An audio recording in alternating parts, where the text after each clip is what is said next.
이번 워크숍은 아주 큰 화제가 되고 있는 핫한 주제죠. 네, 한일 갈등과 동아시아 정세인데요. 여기에 모이신 많은 분들을 보면 그 관심이 느껴지는 것 같습니다. 바로 발제를 맡아주신 발제자분을 소개해드리겠습니다. 제 옆에 계신 김영익님은 노동제한대 기자로 동아시아 제국주의와 북한 쟁점에 관해 기사들을 써오셨고, 이 앞에 있는 책 제국주의론으로 본 동아시아 한반도의 공저자이시기도 합니다. 그럼 지금부터 바로 발제자의 발제를 박수로 청해 들어보도록 하겠습니다. 시작하겠습니다. 진짜 많이들 오셨네요.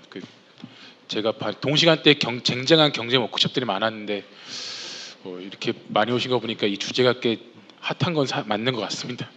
예, 그걸 실감하면서 제 생각을 말씀드릴까 해요.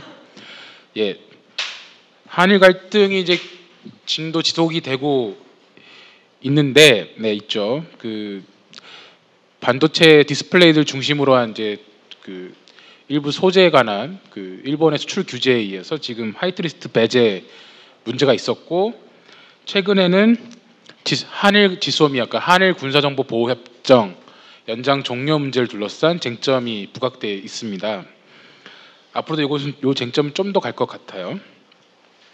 이런 한일 갈등이 지속되면서 많은 한국 사람들이 아베의 이 뻔뻔스러운 이 과거사 부정, 이 모렴치한 과거사 부정과 왜곡, 이에 대해서 분노하는 것은 저는 굉장히 당연한 거라고 생각합니다. 식민지배 기억이 우리 의식 속에 여전히 생생히 남아 있죠.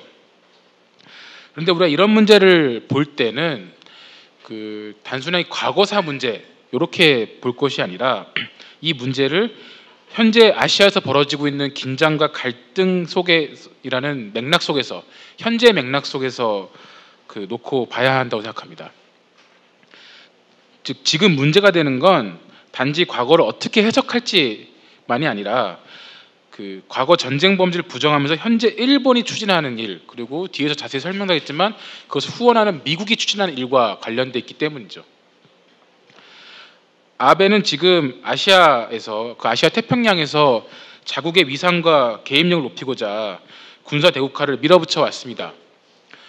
45년 이에 역대 최장수 총리로서 이 프로젝트를 완수하고자 진념을 불사르고 있죠.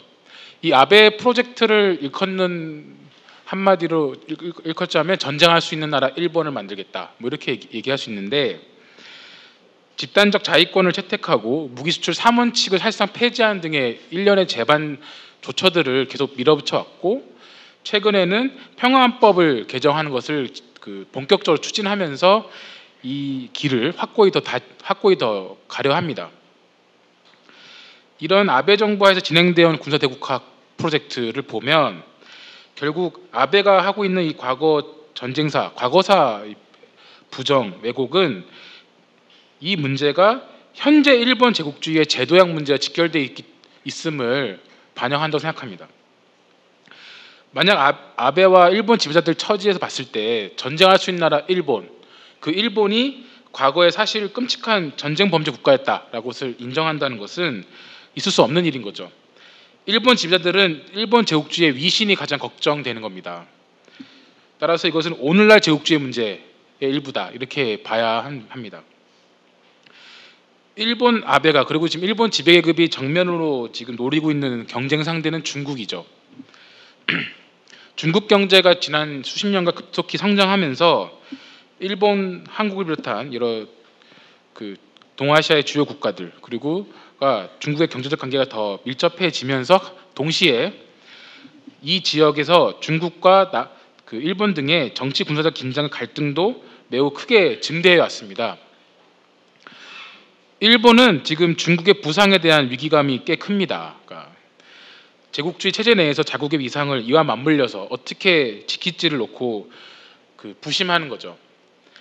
2010년이 하는 기점이라고 많은 사람들이 지적을 하는데요. 2010년에 일본은 경제 규모 면에서 중국에 뒤처지기 시작했습니다. 이때 이제 많은 일본 정치인과 언론은 청일전쟁 이래 처음으로 중국에 밀렸다, 이런 얘기들을 많이 했죠. 이런 불안감이 일본 지배자 사이에 지금도 존재합니다.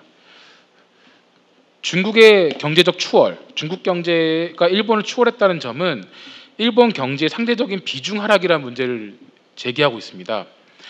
동아시아 전체에서 일본 국내 총생산 GDP가 차지하는 비중은 1987년만 해도 전체의 74.1%의 정도였습니다.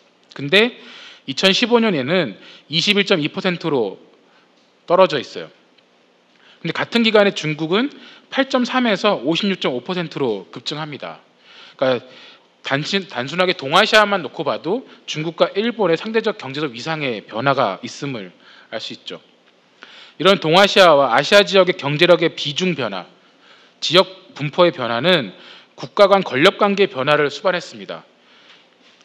사실 냉전 이래 냉전 기간 동안 그리고 그 이후도 한동안 그 동남아시아는 일본 경제의 앞마당처럼 여겨져 온 곳입니다. 미국이 정책적으로 배려하기도 했어요.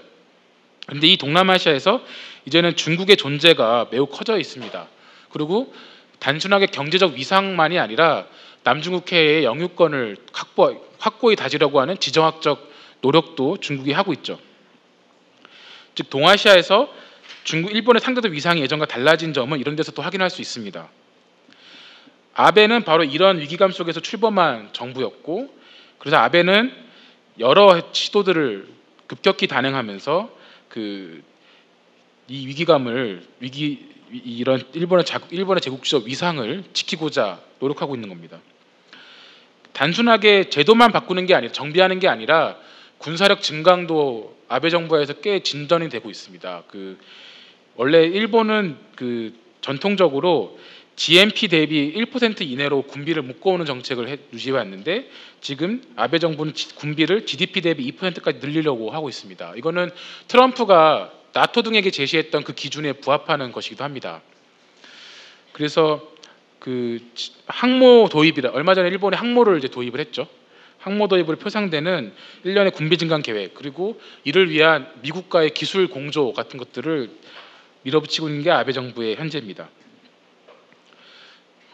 제가 앞에서 언뜻 언급한 데 드러났듯이 이렇게 지금 동아시아에서 진행되고 있는 일본과 중국의 이런 정치 군사적 긴장 문제는 중국의 부상을 저지하고 패권을 유지하려는 미국의 대외 정책에서 상당 부분 기인합니다.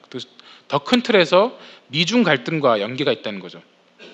미국의 전략은 기본적으로 중국의 경쟁국들, 즉 중국의 부상과 정치적 위상 강화를 보고 위협감을 느끼는 주변국을 포섭해서 이 일대에서 중국을 포위하는 데 있습니다.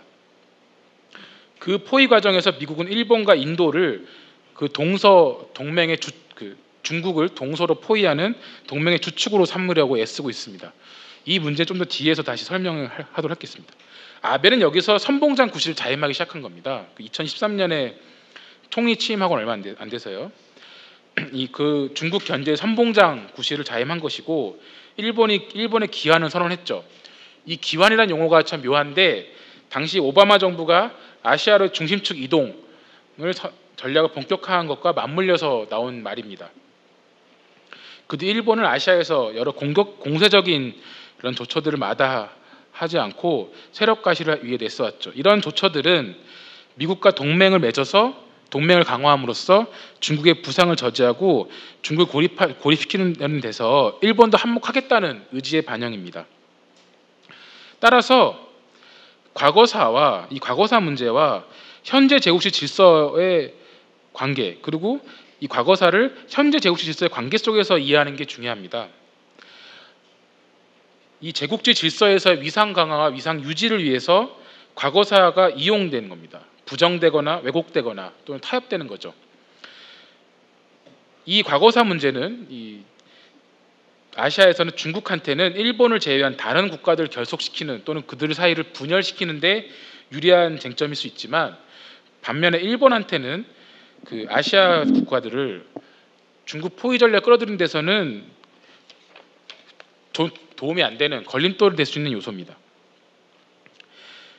정리하자면 이 부상하는 중국 그리고 그것을 저지하고 패권을 지키려는 미국의 경쟁 거기에 일본과의 결탁 이것이 아시아에서 긴장을 증대하는 핵심 원인이다.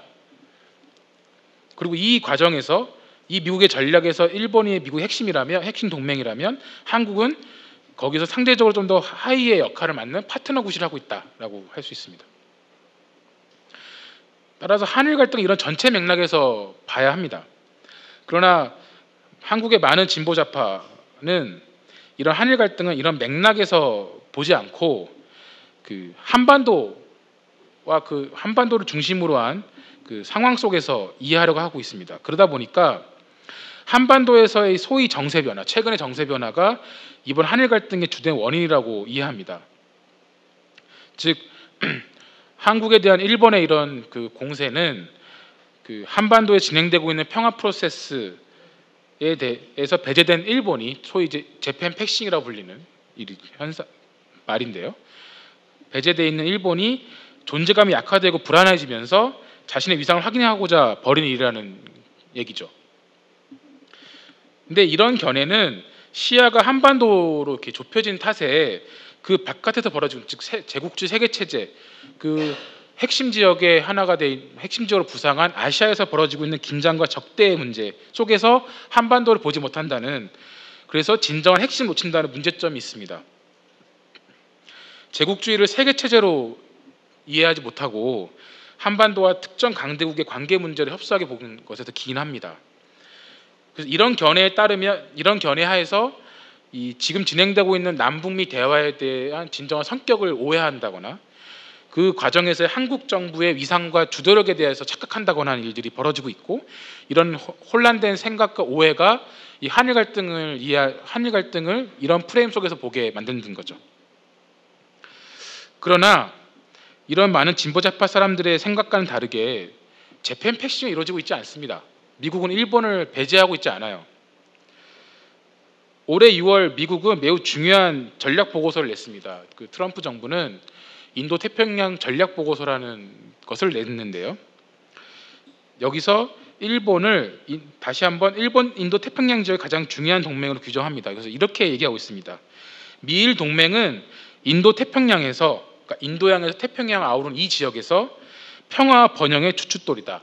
이 평화와 번영이라는 표현은 미국 중심의 이 아태 지역의 기존 질서를 표현하는 나름의 그 용어, 미국이 즐겨 쓰는 용어예요. 즉 이 자국 중심의 미국이 주도하는 기존 아태 질서를 유지하는 주춧돌로서 미일 동맹이 있다라는 겁니다. 오바마와 마찬가지로 트럼프 하에서도 미국의 아시아 중시를 계속 추진할 것임을 함축하는 표방한 이 보고서에서 중국의 이런 급부상을 매우 중요한 문제로 가장 중요한 문제로 미국이 대처해야 할 가장 중요한 위협으로 지적하고 있습니다. 그래서 인도, 호주, 한국, 아세안을 이 미일 동맹을 중심으로 한 질서에 묶음으로써 중국에 맞서겠다는 선언이었죠. 이 보고서에서는 대만에 대한 내용도 들어가 있는데요. 대만을 그 하나의 중국 원칙과 전면 충돌될 법하게 대만을 하나의 국가로 다루면서 그 파트너십을 강화하겠다고 선언한 내용이 이 안에 들어가 있습니다. 사실 트럼프 정부 들어와서 이제 이 대만을 둘러싼 미국과 중국의 갈등이 점증해 오고 있는데 그래서 많은 사람들이 이 대만을 매우 불안정한 지역으로 미국과 중국이 훗날 정면 충돌할 수 있는 지역으로 꼽고 있는데 그런 가능성이 지금 더 커지고 있는 상황이죠. 이런 상황을 좀 보지 않은 채 현재 진행되고 있는 남북미 대화가 어떤 진정 한반도 평화의 어떤 교두보라거나 한반도를 넘어서 이 동북아 지역의 평화를 이끄는 견인차가 될 수 있다고 보는 것은 대단한 착각입니다. 그리고 그 과정에서 일본이 패싱되고 있다라고 생각은 패싱되고 있다라는 말은 사실은 그릇된 인상이라고 할 수 있습니다. 근데 이런 오해와 인상의 기초에서 한일 갈등을 보면 우리가 주되게 주목해야 할 핵심을 놓치게 됩니다. 아시아에서 이 긴장 갈등 부추기는 미국과 일본 제국주의 전략 그리고 거기에 협조해온 한국 정부의 정책이 문제인데 마치 트럼프는 문재인의 표현을 따지면 피스메이커고 그리고 문재인은 거기서 그 중재자인 즉 둘은 한반도 평화를 대표하는 것이고 반면에 일본은 그것을 망치려는 것이므로 일본 제국주의만 문제인 것처럼 얘기가 되는 것입니다. 물론 한국의 진보 그리고 우리 좌파는 일본의 과거사 부정 문제 그리고 군사 대국화에 일관되게 반대하죠. 그러나 거기에만 그칠 수 없습니다. 거기에 더해서 이 일본 군사 대국화의 한 짝인 미국 제국주의의 문제를 간과하면 안 됩니다. 즉 미국 제국주의에도 반대해야 하는 겁니다. 그리고 무엇보다 한국 정부, 즉 이 미국과 일본에 협조하는 한국 정부를 일본에 맞서는 같은 편이라고 믿어서는 안 됩니다. 그리고 그들과 협력할 수 있다거나 한국 문재인 정부를 이 문제에서 견인할 수 있을 거라고 착각해서는 안 됩니다.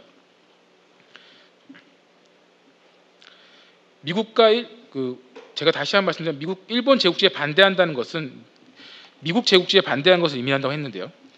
왜냐하면 미국과 일본은 계속 제가 가득 강조했지만 오랫동안 유착해온 역사를 갖고 있습니다. 지금도 마찬가지고요. 미국은 이미 오래전부터 일본 과거사 문제에서 이미 원죄가 있는 국가입니다. 제2차 세계대전 종전 직후에 미국은 자국의 패권 유지를 위해서 일본 일왕을 비롯한 일본의 구실서를 존속시켰습니다. 그리고 1951년 샌프란시스코 강화 조약으로 일본의 식민 지배와 전쟁 범죄 문제에 대한 면죄부를 줬죠. 그 뒤에도 한국과 일본이 맺은 주요 외교 합의에는 모두 미국과 그리고 그 다음으로 일본 제국주의 이관계가 모두 반영되어 있었습니다. 최근에 맺어진 한일 간의 주요 합의인 위안부 합의, 그리고 한일 군사정보보호협정 모두 미국의 관여와 개입 속에서 맺어진 것입니다. 이 때문에 미국은 한미동맹 강화와 이에 필요한 제반 상황에만 관심이 있지 지금 현재 벌어지고 있는 과거사 문제 해결에는 관심이 없습니다. 최근에 잇따라 미국의 고위 외교안보 인사들이 한국을 방문했었는데요. 그 중에 한 명이 볼턴 백악관 국가안보 보좌관이었고 그 다음엔 에스퍼 미 국방장관이 한국에 왔었는데 이때 두 사람 모두 한일 갈등에 대해서는 거의 의미 있는 발언을 하지 않았습니다. 오히려 그들이 가장 큰 관심을 보인 것은 한국과 일본의 호르무즈 파병 문제였죠. 이것은 미국이 외관상 중립적 모습을 보임으로써 사실상 한일 갈등에서 일본 편을 들고 있음을 보여주는 것이었습니다. 그리고 미국 제국주의의 우선순위가 어디에 있는지를 보여준 일이죠. 또 이들이 한 일이 또 있습니다. 한일 군사정보협정의 연장을 최근 했습니다. 이 얘기 좀 뒤에 다시 설명할게요. 한편 일본이 이렇게 한국에 수출 규제를 하고 화이트리스트 배제한 등의 보호무역 조처를 하고 하자 한국의 진보좌파의 대다수는 이 문제를 한국에 대한 일본의 경제 침략 문제로 인식했습니다.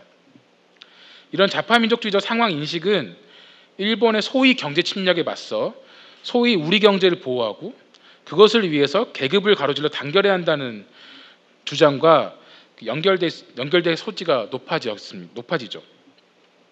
그리고 이런 인식은 진보의 다수가 일본산 불매운동을 지지하는 것으로 나타나고 있습니다.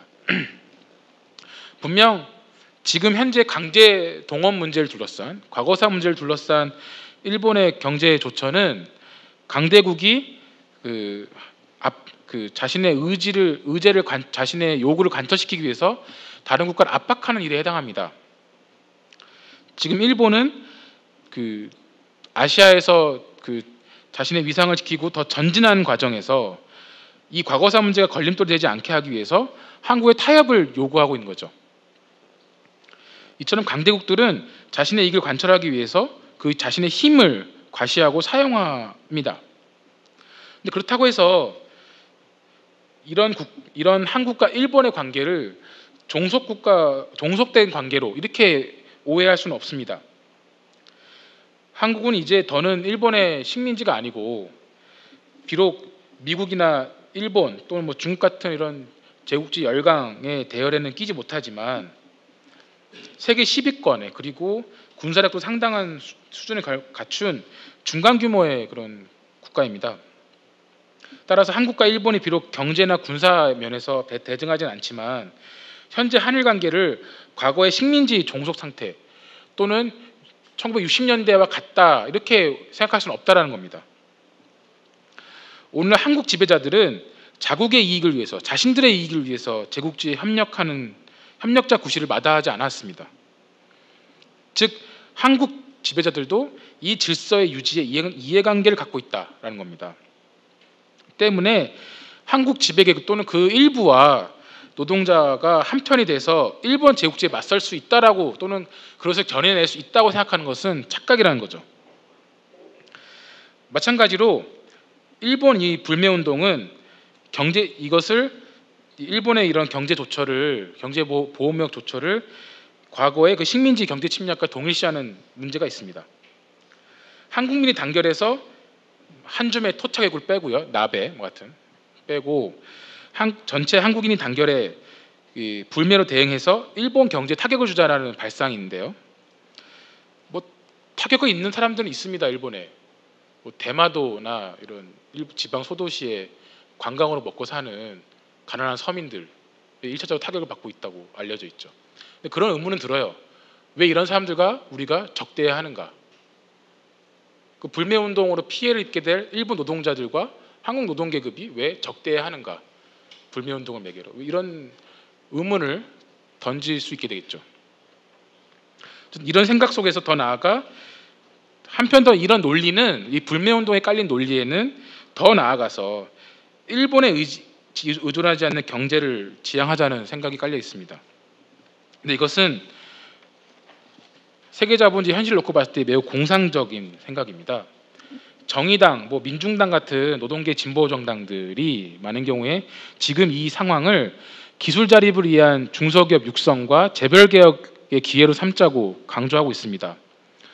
그러나 중소기업과 대기업 모두 매우 긴밀하게 얽히고 설켜 있는 관계인데다 이들 모두 궁극으로는 일본을 비롯한 세계 경제와 긴밀히 얽혀 있는 상황입니다. 생산이 국제적 분업 구조에서 이루어지고 있는 오늘날 세계 경제 상황 속에서 한국의 대외 의존도가 상당히 높은 오늘 이런 현실 속에서 일종의 자립 경제에 돌아가자는 것은 가능하지 않습니다. 그리고 정치적으로 매우 태행적인 생각의 반영일 수 있어요. 한국의 지배자들은 기껏해야 현재 이런 분업 구조의 일부를 고치면서 오히려 그런 과정에서 생긴 부담을 한국의 노동계급에게 전가하려 할 수 있습니다. 실제로 그런 시도를 하고 있죠.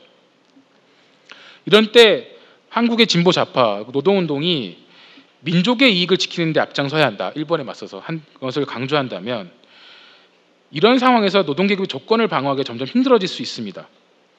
그리고 국내 지배자들과의 협조를 강조한 나머지 일본 노동계급과의 반목이 조장될 수 있죠. 따라서 저는 국제주의자로서 고전적 막수주의자들은 지금의 불매운동 지지할 수 없다라고 생각합니다.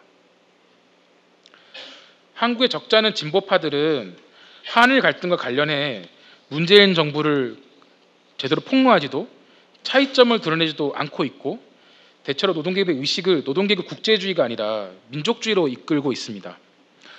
그러나 과연 문재인은 이 문제에 협력할 만한 대상인가? 앞서 제가 말씀드렸지만 한국 지배계급은 정당을 막론하고 초당파적으로 제국주의 체제 속에서 일본을 포함한 서방 국가와 계속 얽혀있는 역사를 갖고 있고 지금도 마찬가지입니다.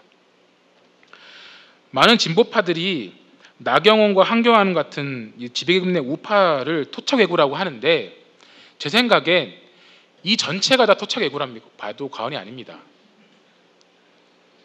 심지어 민주당의 역사가 더 그렇다, 그쪽으로 가깝다는 말도 많아요. 문재인 정부는 지금 어쨌든 일본의 이런 그 공세에 반발하며 저항하는 듯한 그 제스처를 보이고 있죠. 문재인 스스로 일본에 두 번 지지 않겠다는 말을 하고 했습니다. 그런데 사실 이런 점을 생각해야 됩니다. 예전에 한 책을 보다가 본 표현인데 그 학자가 한일 관계를 역사를 짚으면서 이런 말을 한 적이 있어요. 1960년대 이래 한국 정부의 한일 관계 정책은 항상 대외용과 국내용으로 두 개가 존재해왔다. 라는 거예요. 여기서 본질은 대외용에 있다라고 점을 잊으면 안 된다고 한 적이 있어요. 전 지금도 마찬가지라고 생각합니다. 사실 역대 민주당 정부도 마찬가지였. 이전의 우파 정부들처럼 일본 제국주의와 늘 타협을 해왔습니다. 예컨대 노무현 정부도 일본에게 처음에는 임기 동안에는 과거사 문제를 공식 의전의 쟁점 제한하지 않겠다고 먼저 선언한 정부였습니다. 그러다가 일본이 독도 문제로 2005년에 도발해 오니까 그때 살짝 태도를 바꿔서 그 한일회담 당시의 비공개 외교 문서를 일부를 공개하는 일을 하긴 했죠. 그런데 그 뒤에 노무현의 실천을 보면 그게 다였다는 거예요. 그 뒤에 노무현 정부는 임기 끝나는 내내 강제동원 피해자에 대한 일본의 배상을 받아내기 위해서 애쓰지도 않았고, 위안부 피해자, 사할린 동포, 원포 피해자 문제 해결에 대해서 거의 실천적으로 하는 것이 거의 하나도 없었습니다. 사실 문재인 정부도 지금처럼 이제 한일 갈등이 불거지기 전에 이미 타협을 모색해하고 있었습니다. 그러니까 대법원 판결을 이행하려고 하는 것이 아니라 소위 1+1 합의안, 즉 일본 기업으로부터 배상을 받아낸 것이 아니라 한국 기업과 일본 기업이 기금을 조성해서 그 위로금을 주는 피해자들에게 그런 형식의 타협안을 이미 일본 정부에 제시했다가 아베가 거절해서 무산된 상황이었습니다. 이게 문재인 정부가 하고 있었다는 일인 거죠. 무엇보다 문재인 정부는 가장 핵심인 이 제국주의에 저항할 생각이 없습니다. 우리가 그 놓치면 가장 안 되는 문재인 정부의 대외 정책상에서의 최근에 가장 중요한 이슈는 문재인 정부가 트럼프 정부의 그 이 전략인 인도태평양 전략에 대한 지지를 공식화했다는 것입니다. 6월에 트럼프가 한국에 왔을 때 문재인은 공식 기자회견에서 인도태평양 전략에 대한 협조를 약속했습니다. 미국 국무부가 최대의 성과를 뽑은 부분이었죠. 최근에 미국은 중거리 핵전력 조약 INF 조약에서 탈퇴하고 아시아에 중거리 핵미사일 배치를 추진하고 있습니다. 미국은 이 중거리 핵전력 조약을 탈퇴하는 것이 중국을 겨냥해서 이 지역에 핵미사일 배치하기 위한 목적이 있음을 숨기지 않고 있었고요. 한국을 일본, 호주와 함께 유력한 배치 지역으로 꼽았어요. 그 최근에 정옥식 평화네트워크 대표가 그 폭로한 걸 보면 미국이 개발하고 있는 신형 미사일 3개 중에 2개는 사거리 때문에 한국에 배치하지 않고서는 중국을 견제하는 효과가 없다고 합니다. 그러니까 얘네들은 반드시 남한에 들어와야 한다는 얘기죠. 이것은 분명 문재인이 6월 말에 인도태평양 전략의 지지를 표방한 것과 무관하지 않은 일입니다. 이쯤에서 한 가지 물음을 던질 수 있죠. 그동안 많은 한국의 정치인들은 북핵을 머리에 이고는 편히 잘 수 없다라고 얘기해왔는데 이제 이렇게 반문할 차례입니다. 미국의 핵미사일을 죽부인 마냥 끌어안고 편히 잠들 수 있겠습니까? 만약 한국에 중거리 핵미사일이 배치된다면 문재인 정부는 한반도의 불안정, 더 나아가 이 전체 동아시아 지역의 불안정을 엄청 끌어올린 그 책임을 져야 할 것입니다. 또 한편 진행된 것은 문재인 정부는 미국이 요청하는 호르무즈 해협 파병에 지금 응할 태세고 지금 그 중동으로 떠난 강감천 함이 그 호르무즈로 갈 가능성이 높습니다. 즉 미국의 이란 압박에 동참하는 건데요. 미국은 2003년에 이라크 전쟁에서 패배한 와중에 이란이 이 중동 지역의 진정한 승자, 이 이라크 전쟁의 진정한 수혜자를 떠올리는 것을 참을 수 없습니다. 못 참아 하고 있어요. 때문에 한국의 이 호르무즈 해협 파병은 미국의 이 중동 정책, 중동 전략, 전체 세계 패권 유지에 협력한 것입니다. 그리고 또 그 속에서 다른 성격의 의미도 있어요. 이 호르무즈 해협은 바로 중동산 석유를 실은 유조선이 나와서 호르무즈 해협을 나오면 오만 해협을 지나고 그럼 파키스탄 앞바다를 지나고 인도양을 지나고 그 인도양을 지난 유조선이 남중국해, 동중국해를 거쳐서 이곳 한중일 동아시아로 오는 그 길목 출발점에 해당하는 곳입니다. 즉 이쪽 동아시아 국가들이 그 석유 면에서 가장 의존하는 바닷길이에요. 그 출발점이고 그 점을 중국은 모르지 않습니다. 중국은 매우 중시했고 그래서 호르무즈에서 나와서 맞닥뜨리는 곳이 파키스탄 앞바다거든요. 바로 이곳 파키스탄의 과다르항에 중국이 일찌감치 진출을 해 있습니다. 즉 그리고 이 지역은 중국의 1대1로 프로젝트의 노선이기도 하죠. 그것이 미국의 패권과 1대1로 프로젝트가 교차하는 곳이기도 합니다.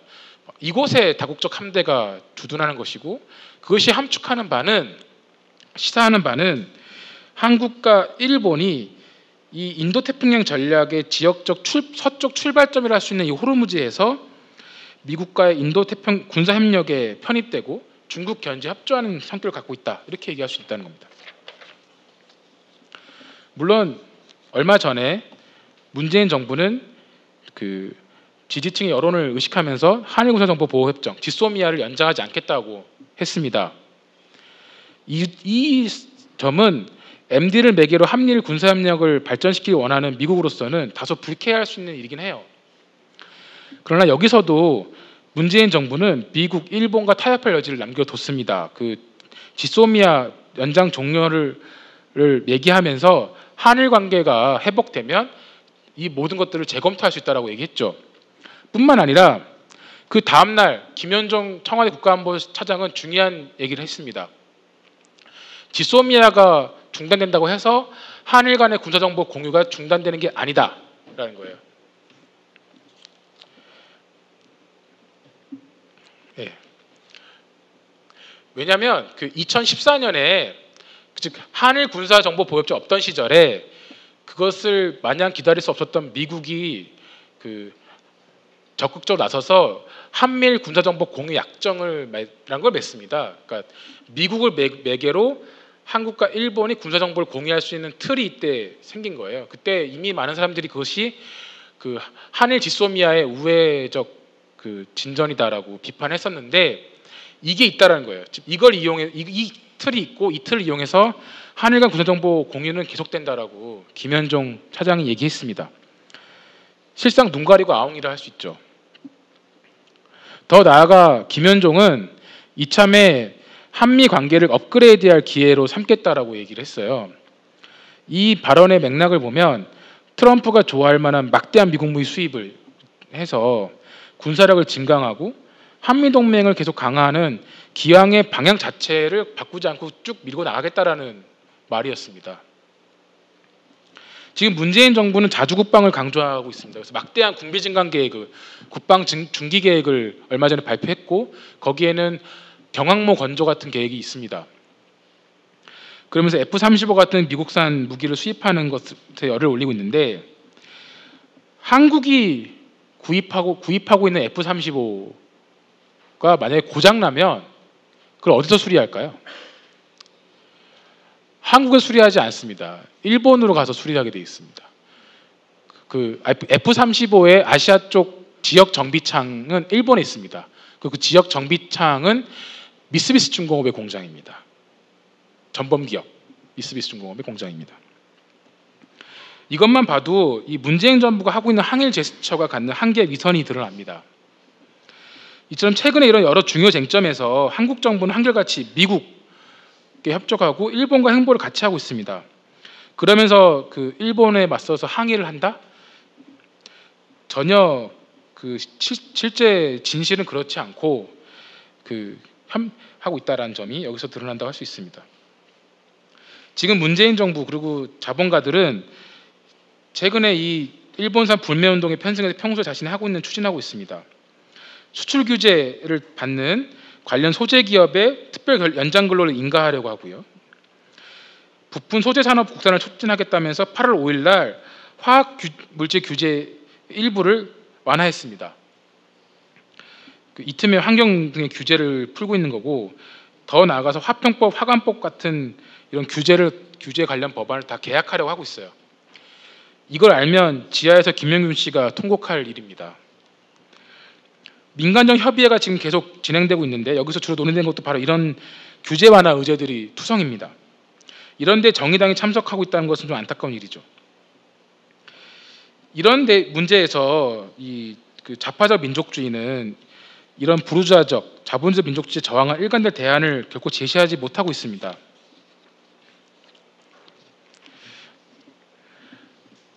한일 갈등 국면에서 우리는 문재인과 여권을 포함해 계급을 초월한 범국민적 단계를 주장하는 것은 진정한 대안이 아님을 확인해야 합니다.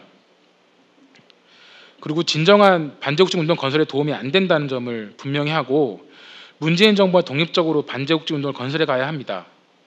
즉 국제주의적, 계급투쟁적 반제국적 운동이 필요하다는 것이죠.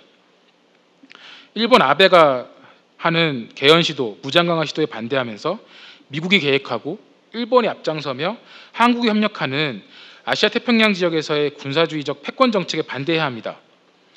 이 점에서 우리는 호르무즈 해협 파병반대 같은 운동을 한 출발점으로 삼을 수 있을 거라고 봅니다. 얼핏 보면 이곳 한반도와는 머나먼 나라 문제 같은 이곳 호르무즈에서 미국은 성조기 밑에 태극기와 우길기를 단 군함들을 다 밀집시키려 하는 겁니다.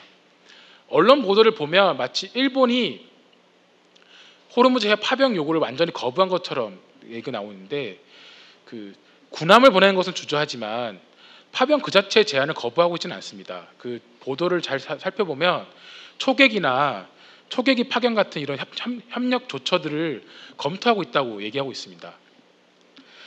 이미 2003년 이라크 전쟁 때 일본은 평화헌법 제약에도 불구하고 인도양의 군함을 파견해서 미국의 전쟁 추행 노력을 간접 지원한 적이 있습니다. 이것도 파병이고 협조예요. 바로 그런 것에 일본과 한국이 함께할 상황입니다. 이런 일에 항의하는 게 진정한 반제국주의 운동 건설의 출발이 될 수 있다는 거죠. 비록 지금 당장 그 문제에 대한 지지와 호응은 약할 수 있습니다. 그리고 소수에서 출발한 운동이 되겠죠. 그러나 이런 방향을 향해, 진정 우리의 필요한 방향을 향해서 인내심 있게 나아가야 하고, 그런 수 있는 좌파가 있느냐 없느냐가 미래의 결과를 바꾸는데 결정적인 요인이 되지 않을까 싶고, 우리가 스스로가 그런 잠재적으로 결정적인 변수가 되는 것이 중요할 거라고 생각합니다. 네, 마치겠습니다.